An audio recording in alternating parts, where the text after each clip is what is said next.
Hey guys, so this is an announcement actually, because I'm done. This is a total announcement. Hold on.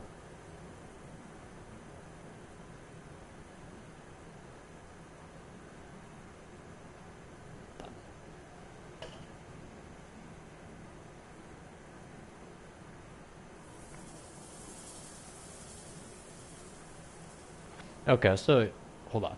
Yeah, hold on.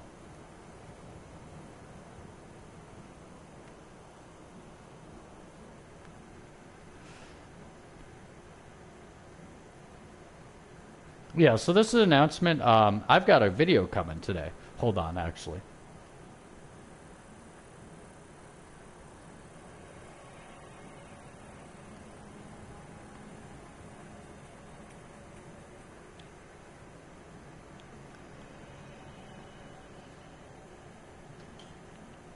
Yeah.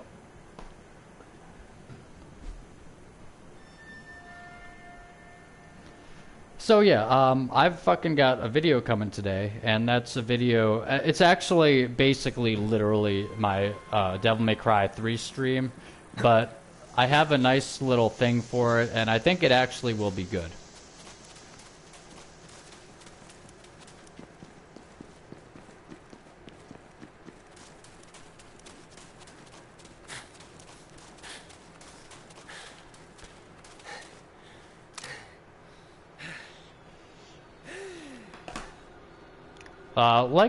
This game is kind of cool.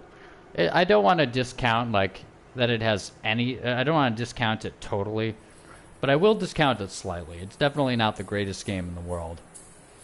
Now let's switch over to hard things. So, oh man, hold on, my fucking yeah. See, here's the thing. You want to stand like fucking what's his name? You want to stand like Elrond at the beginning of the Lord of the Rings series, where it's like, here he is, and he is really fucking facing a lot, and he just stands there on the battlefield, and he's just like, perfect straight. So hold on. Okay.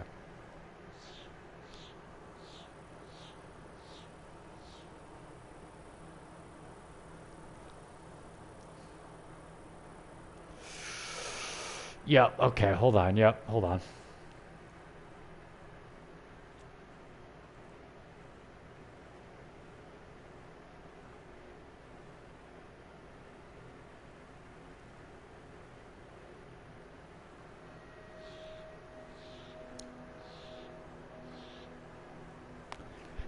Oh man. Yeah. So basically, hold on.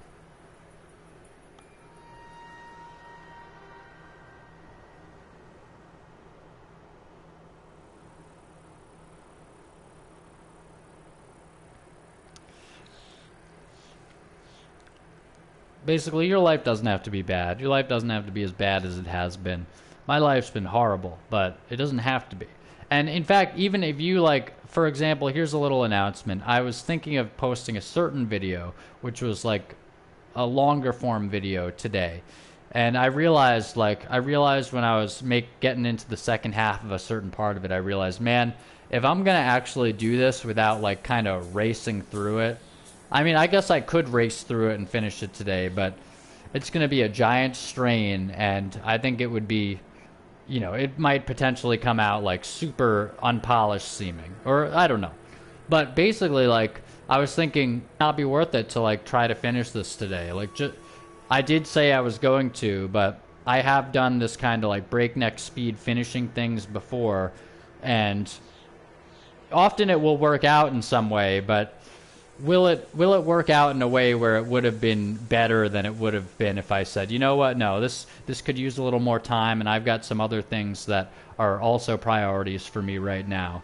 And all things considered, this actually seems like sort of me putting something on myself that What are seems we kind standing of around for? There's looting and shooting to do. ridiculous, absurd, and putting those things on my plate isn't necessarily helpful. And then it's like, all right, well, what else are you going to do? Well, I ended up doing something else, and I think it maybe turned out perfectly, actually. So we'll see, man.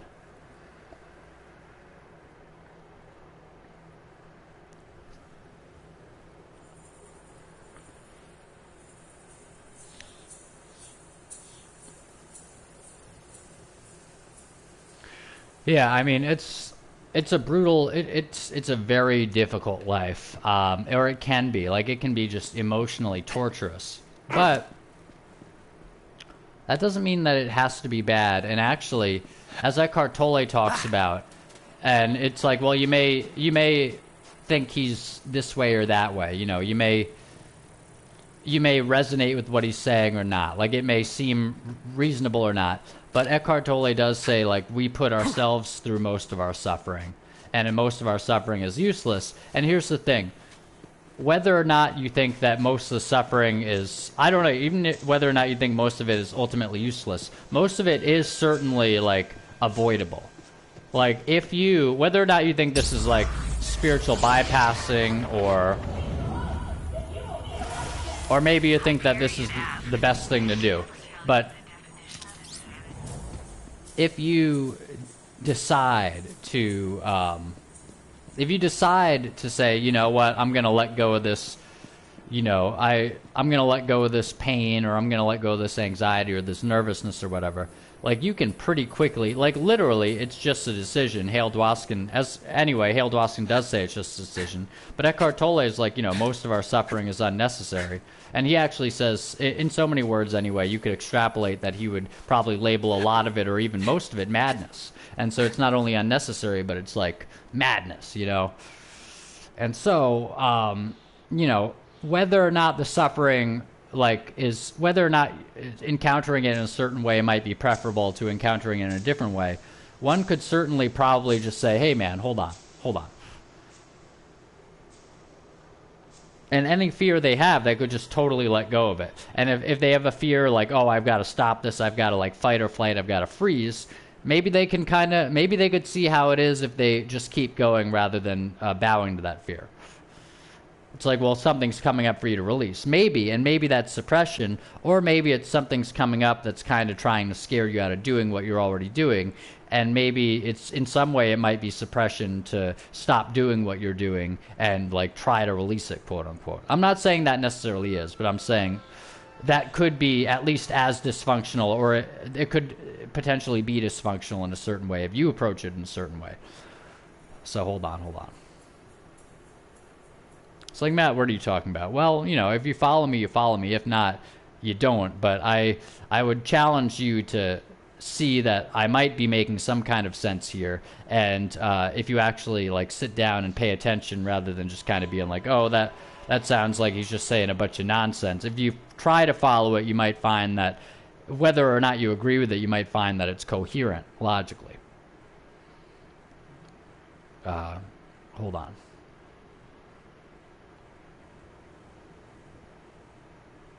And so perhaps everything you're scared about, literally the fear itself is the issue. I'm not saying it's a good thing or bad thing, but I'm saying that is the issue.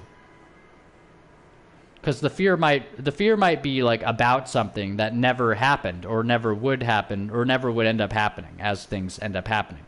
You know, so like if it was fear about something that never did end up happening, then was the fear itself the only representation of that thing? And so the fear itself was the issue, at least in that moment, maybe.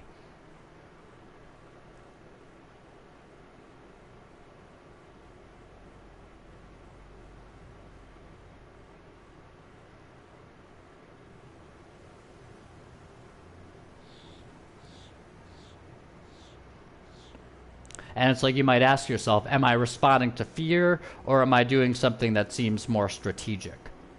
And then you could ask yourself, well, if I were not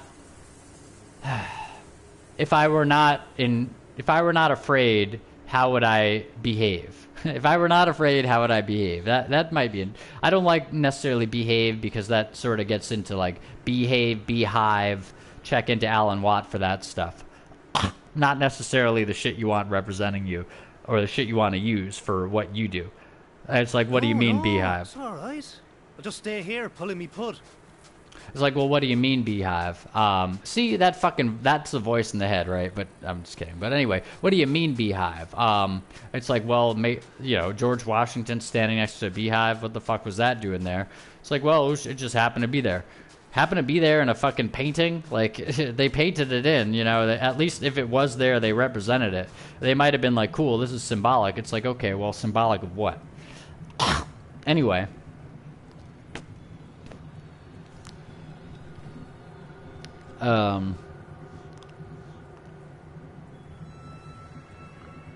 Yeah, sometimes filibuster yourself, right? Like maybe sometimes it's good to say, "Hey, like I feel like I should stop doing something, or I feel like I have to do something or whatever."